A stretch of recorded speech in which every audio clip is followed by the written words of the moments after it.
जी, अस्सलाम वालेकुम। जी, आप कैसे हैं? उम्मीद है आप सब खैरियत से होंगे और मैं भी आपके सामने हूँ।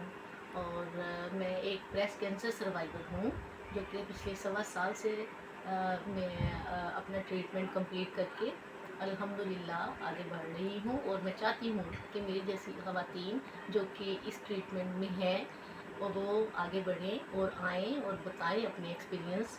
और जैसे मैंने हिम्मत की है वैसे सारे ही करें। और कीमो के दौरान मैंने आपको बता दिया सारा एक्सपीरियंस मेरा, बहुत सारे उसमें साइड इफ़ेक्ट आए।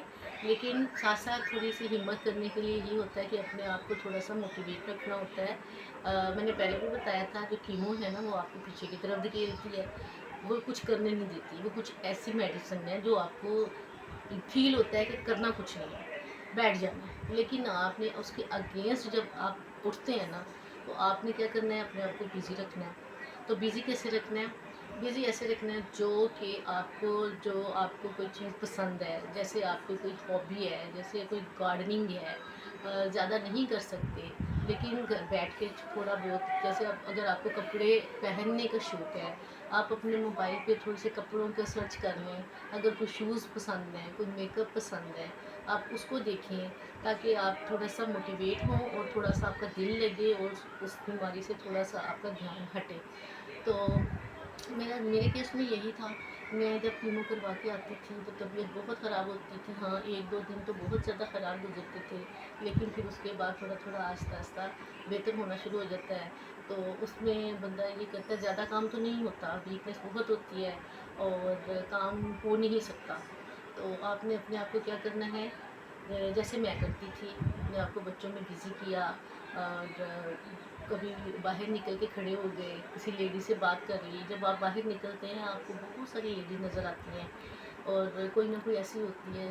मैं जब निकली मुझे भी नहीं पता था कि मेरे जैसी ही एक खातून, जहाँ मेरे ही नेबर में नज़दीक, जिनका मेरे जैसा ऑपरेट हो चुका था, वो मुझसे 1 साल पहले निकल आई थी इस बीमारी से, मुझे नज़र आई। इस तरह आप जब बाहर निकलेंगी, अपने आप को मोटिवेट करेंगी, तो आपको बहुत सारी लेडीज़ नज़र आएंगी। तो इस तरह आपने क्या करना है, अपने आप को बिज़ी रखना है और अपने आप को बिल्कुल भी डीमोटिवेट नहीं होने देना। खाने पीने बारी बारी करके 1-2 करके बताती हूँ। आप अपने आप को जैसे मैंने रखा बिज़ी। मैं क्या करती थी, सुबह उठती थी, मेरी मेड आती थी, लेकिन उसके बावजूद मैं अपनी मेड के साथ खड़ी हो जाती थी और खड़ी होके उससे काम करवा सकती थी। मैं आहिस्ता आहिस्ता करवा लेती थी। सुबह जब उठती थी, कीमो के बाद 2-3 दिन गुजर जाते थे, जो बहुत ज़्यादा टफ टाइम होता है वो जब गुजर जाता था, फिर मैं क्या करती थी, मेरी हेल्पर आती थी, वो मैंने फुल टाइम के लिए तकरीबन रख ली हुई थी। फिर मेरा थोड़ा बहुत वो काम कर लेती थी, साथ थोड़ा बहुत मैं भी उसके साथ हेल्प कर देती थी। और इस तरह मैं अपने आप को बिज़ी रखती थी।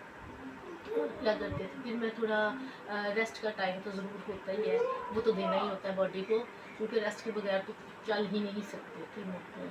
तो आपको भी ऐसे रेस्ट करना है। फिर सारा दिन रेस्ट भी नहीं करना, थोड़ा सा उठ के वॉक, घर में चलना फिरना। इसके अलावा कोई अगर आपको एक्टिविटी कोई पसंद है, आप वो ज़रूर करें। आप अपना मोबाइल स्क्रॉल कर लें या और कोई कपड़े देख लें, कोई बैठ के करने वाला काम, कोई अलमारी चेक कर लें, कोई कपड़ों की सेटिंग कर लें। कुछ इस तरह का काम कर लें कि जो ईज़ी हो, जो किया जा सके।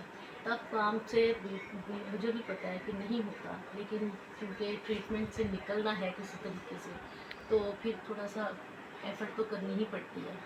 तो जैसे मैंने किया, मैं अपना एक्सपीरियंस ही आपको बताती हूँ। तो उसके अलावा अपनी डाइट का तो मैंने बता दिया था, डाइट का बहुत ध्यान रखना होता है, डाइट मस्ट।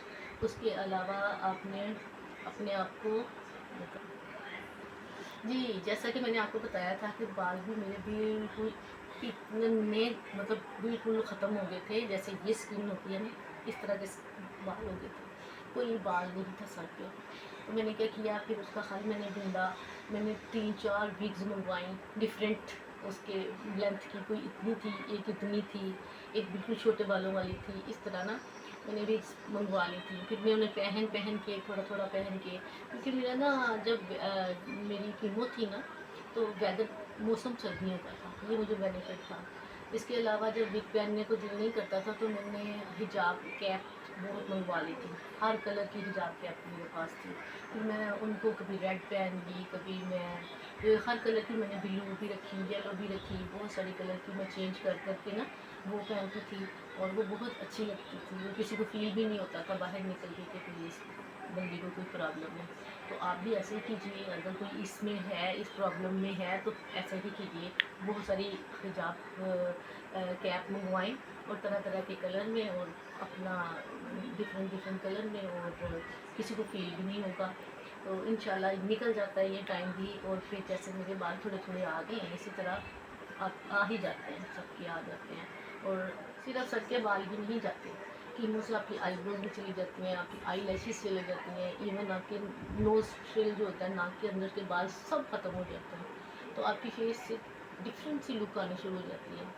उसका हल यही है कि मैंने तो ये किया कि आईब्रोज पेंसिल ली थी, तरह मतलब डिफरेंट डिफरेंट थी, लिक्विड भी थी, दूसरी भी थी, तो मैं उसको अपने आईब्रोज पे लगा लेती थी। इसके अलावा मैंने आँखें भी बड़ी अजीब सी लगती हैं, और उसके अलावा मैंने काजल शाजल लगा लेना, तो कैप पहन लेना, और अपने आप को कोशिश करना कि फेस ठीक लगे, सारे परेशान ना हो देख के, ऐसे नॉर्मल ही लगे।